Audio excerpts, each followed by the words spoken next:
Fairy tale panel.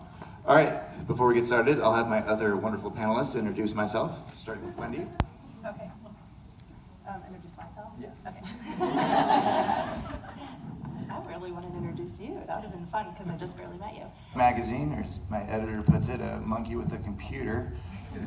I enjoy fairy tales and hate jogging. I also perform sketch comedy. I have pets, but they seem to exist like characters in Game of Thrones. Yeah. No, it's like a thing in our household. Okay. My favorite food is peanut butter, but since my wife says that doesn't count, my favorite food is some kind of hybrid between a corn dog and bacon. Yes. I once thought I was being haunted by a ghost for an entire year. As it turned out, I just have a really shy imaginary friend. Welcome to the panel. It's become extremely broad, so we're going to set some parameters. The modern era is considered to be anything from 1946 to the present. To paraphrase G.K. Chesterton terribly, it's stories that touch the nerve of the ancient instinct of astonishment. Andrew Lang describes it as a fairyland with manners, fairies, and queens that's amorous, which is like sensual, cruel, good, evil, and odious. And Jan Siegel offers the suggestion that fairy tales in themselves are about the fundamentals of human nature. So basically, anything within that casual spectrum, as long as it obeys one simple fairy tale rule, and that for the most part it has to have a happy ending. Otherwise, it crosses over into fantasy. Okay, so being that this is Fan X, we should approach this from a pop culture perspective. So we're just going to do a quick run through of all the different mediums within that. So we have the internet, where trolls have become something else. We have the unfortunate Tinderella. We have Alice in Tumblrland. We have the three little friend requests. We have Rumple Tweet Skin, Beauty and the OK Cupid date, Snow White and the 7 LinkedIn connections, and surprisingly, this keeps going. But I'll turn it over to my other panelists now. What do you guys see as far as internet and the modern fairy tale? Does anyone in the audience have a suggestion for an internet modern fairy tale that they like or prefer, or one that they think they would enjoy that's not out there? All right, so this is once again really broad. I'm going to start with some examples that I enjoy. I got Shelley Duvall's Fairy Tale Theater, Jim Henson's The Storyteller. I like to consider Buffy the Vampire Slayer a fairy tale, but that's up for debate. What do you guys think? Sleepy Hollow? Yeah. Yes. That would be a fairy tale. I really like Grimm. Yeah. I'm going to list some that aren't like direct fairy tales, but ones that have been influenced. Actually, while researching this, I came across some, I kind of wrote out the plot lines and found some interesting similarities. So we have Coraline, with kind of the obvious Alice in Wonderland overtones a little bit. We got Wes Anderson's Moonrise Kingdom, which is a fairy tale in itself, but I've read comparisons to Hansel and Gretel. We have The Hunger Games, and that's either like a loose Jack and the Beanstalk or a Darwinian hellscape of high school. We have Pretty Woman, which is kind of like Cinderella. We have She's the Man, which is very Mulan-like. Dirty Dancing has a little Little Mermaid flair to it. Edward Scissorhands, Beauty and the Beast. Pan's Labyrinth draws similarities to The Little Match Girl. And my favorite, Terminator 2. Can anyone guess what fairy tale it might be similar to? Not even a Anyone in the audience have an idea? Terminator 2? Yes, you in the purple. You pressured her too much. in the back. Yeah. Pinocchio? What about Yeah. the Beast? Red Riding Can Hood. kind of see that. Can kind of see that.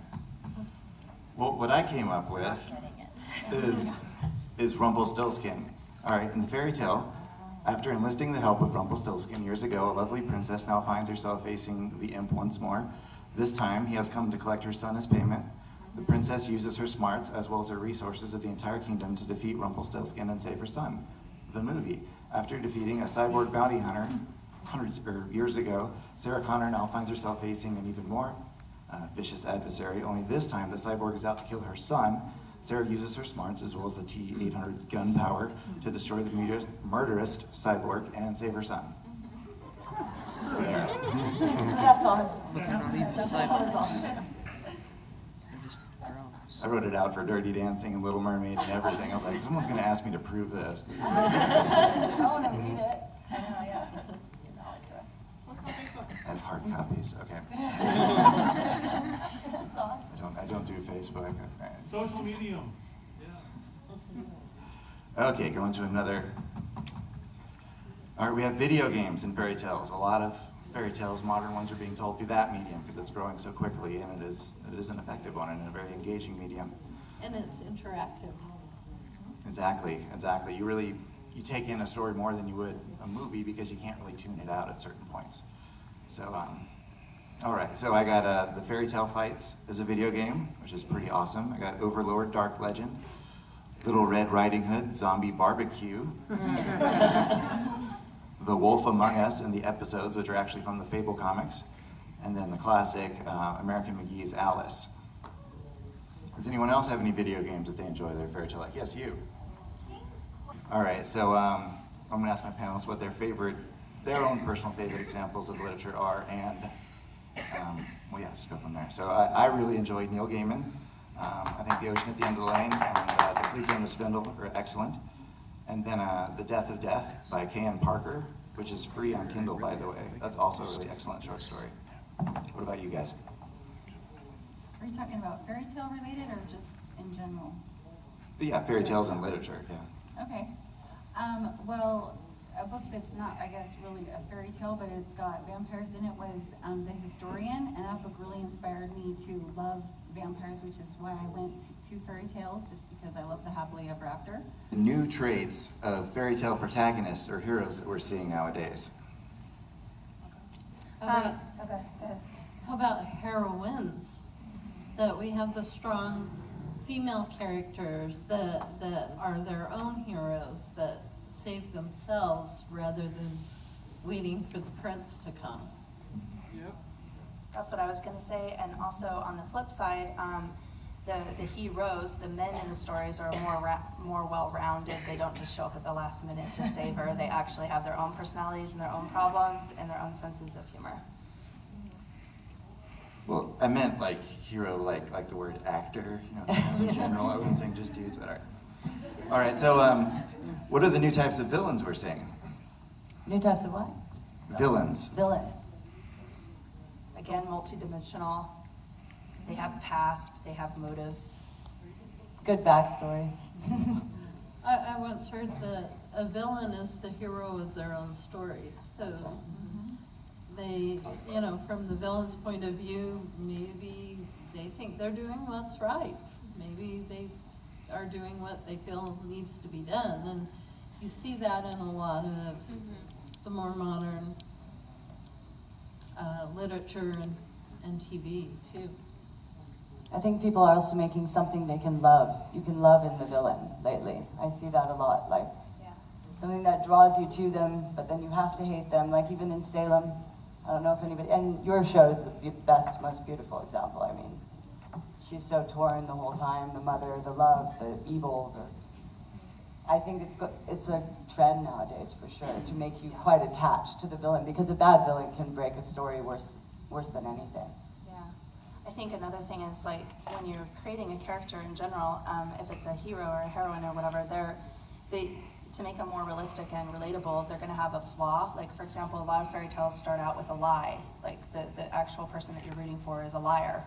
And then with a villain, what's really cool, what we're doing is we're giving them a flaw, which is something good.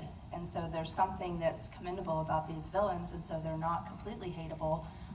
They actually have a little bit of a redeeming quality that kind of makes you wonder the whole time.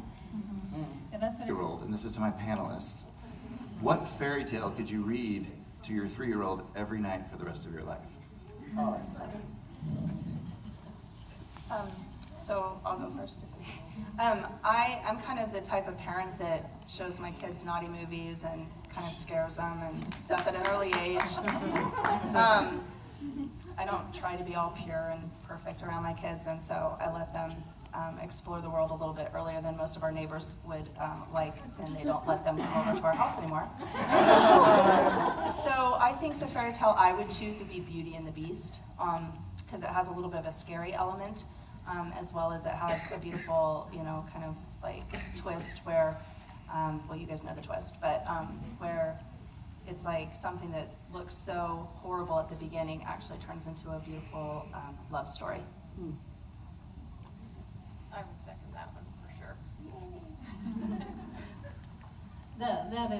That is an excellent one, probably one that I would pick, because it does tell you to look beyond the surface, and that beauty isn't necessarily in the face, it's in the soul. I really like Alice in Wonderland, and I don't know if, I consider it a fairy tale, but I think the reason why is because, there isn't a happily ever after with like her prince, but she gets to learn more about her world. Like she gets to experiment and see that there's more to life than what she first thought that there was. So I'd probably say Alice in Wonderland. I don't know. Snow White, maybe? I think there's a lot of ways you can retell that story. You can make it dark, you can make it beautiful, you can make it terrifying, you can make it amazing. There's friendship, there's family, in essence, and then there's love at the end, which you can also totally change. So that one, maybe. What about you? I like the juniper tree, but that's kind of like if Quentin Tarantino did a fairy tale. It's really twisted, but I'm assuming the kid's getting older on the island. He's gonna lose interest in cuddly dwarves after a while. All right, so, and to my panelists again, what about your childhoods or growing up or whatever kind of led to your interest in fairy tales or kind of drew you into that? It's ridiculous thunderstorm. We used to get them all the time. And all the lights were out in our house, and my mom was walking around lighting candles, and she used to have this music box with a dragon on it. And we're playing it, and actually I broke it that night. I don't know what I was doing. I was playing tag with my brothers or something.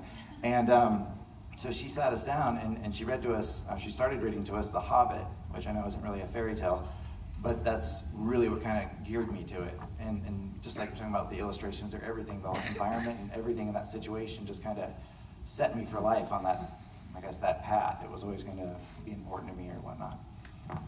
All right, so to my panelists, what do you guys see for the future? What would you like to see in the future for modern fairy tales? Or what frontiers are left to explore? And you mentioned something interesting with scary stories.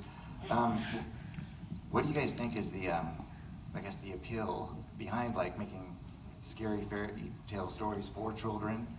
Or why children love to hear scary, like fairy tale stories or just scary stories in general? That in childhood's pretty scary just in and of itself. That's right. Amen. It really is. Did you have a question? Well, can I tag on to that? Absolutely. Verena Kast is a Swiss psychoanalyst, and she writes a preface to a really good book on psychoanalysis and fairy tales. But she talks about a time when she and her family were in the bomb shelters in World War II, and there were bombs dropping all around. I believe this was in London. And she talks about how important it was to read these sometimes really brutal fairy tales, scary fairy tales. You got sisters chopping off toes, and you got birds plucking out eyes, and and she says that it was so important for them to not try to, they loved the fairy tales because they didn't try to cosmeticize evil and make it, for lack of a better idea, Disney or something. It was real, and yet the fairy tales always put together the forces of good to overcome it, because real horror was happening around them in life. And it was a great reality check to know that evil still can't, good still can't triumph over evil. It gave them hope. Mm-hmm. Right. And in a lot of stories, they're not features. I know that I like stories where I'm the hero. That makes me feel good about myself. I'd like to think that, every bully that was ever punched in the face was because of the child read a scary story at some point, and learned that they could stand up to things like that, so. Closing remarks. Whoever would like to go first. Well, we're talkative up here. We're the talkative bunch. So did anyone I have think- questions oh, or, yeah. really quick? Yeah. Any suggestions for an aspiring writer? What do you mean, like? Like, I plan to be a writer. Do you have Write- any write every suggestions day. for? Yes, that, right, every day. Never stop writing, Yeah, write write forever. every day. Have somebody look over your work who will be brutally honest. Very critical, yeah. it's Listen to very critique. important. Listen, don't, like, actually listen to it. Yeah. So do you already have an idea, but you just want to know how to get it out there, or? I have lots of different ideas. I have 348 uncompleted notebooks. Yeah, so that's exactly how I was when I started. I would always start a story and then I would get in like 10, 20 pages and I just didn't know where to go. So go to a writer's conference. There are tons here in Utah. And they'll actually kind of take you through it. I wrote my first book 6 weeks after, well, in 6 weeks. I took a class. Her name is Judy Baker, and she's actually an author, and she gave me a step-by-step, this is what you need to do. And that's how I wrote my first book. So just go to classes, find them. It was super cheap, it was like $30. So, yeah. But yeah, definitely, keep writing. And just remember, you can't edit a blank page. It's impossible. You can edit if there are words on that page, so, sometimes you have to kind of say, okay, this is where I want the story to go, and kind of plot it out. Other times, you need to flesh out your characters. What are their backstories? And then listen to your characters. Listen to where they want to go, because sometimes they want to go completely unexpected places. And that becomes better than anything that you plotted out and thought, this is where the story's going, so. Also, fantasy is an escape. While we love our beautiful lives, we love TV, we love games because it's an escape. Make sure it's not boring. Don't be boring. Make sure that fantasy is like fascinating and catches your interest, because you can lose a lot of people with fantasy because it has been done a lot of times. That story has been told a lot of times, so you have to be original. I'd love to see that for the future, is originality. In the same stories that we've heard for, we're hundreds of years now. Be original. Think of something no one else did. It's true. Yeah, God kills you if you're boring. It's really, Never be boring. And kind of tagging onto what they were saying, if you read a fairy tale and you're like, oh, that's stupid, I don't like that, I would be much cooler if this happened, there's your story. that's right. Yeah, always ask, what if? Not so much at this hand anymore, just look at this one. But like you were saying, even in Neil Gaiman's The Sleeper and the Spindle, there's this wonderful scene where they go to wake up Sleeping Beauty, and the dwarf goes to kiss her, and then just Snow White just like leans down and kisses her real quick. He's like, you guys don't have to worry about that, I can kiss her, anyone can kiss her. But she'll wake up, it doesn't have to be love. So. All right, any more questions?